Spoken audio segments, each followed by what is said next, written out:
Haj va umraga boruvchilar uchun yangi qaror qabul qilindi.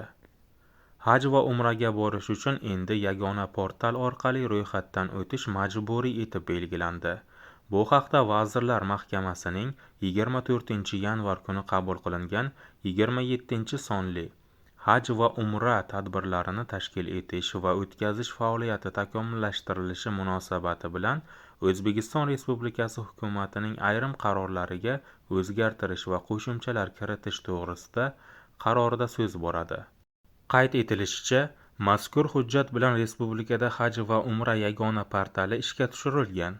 Endilikda ziyoratga borish istagida bo'lgan fuqarolar uchun ushbu portal orqali ro'yxatdan o'tish majburiy etib belgilangan.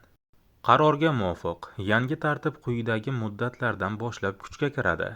2026-yil 1-fevraldan boshlab Haj tadbiriga, 2026-yil 1-maydan boshlab umra tadbiriga borish uchun portaldan ro'yxatdan o'tish shart.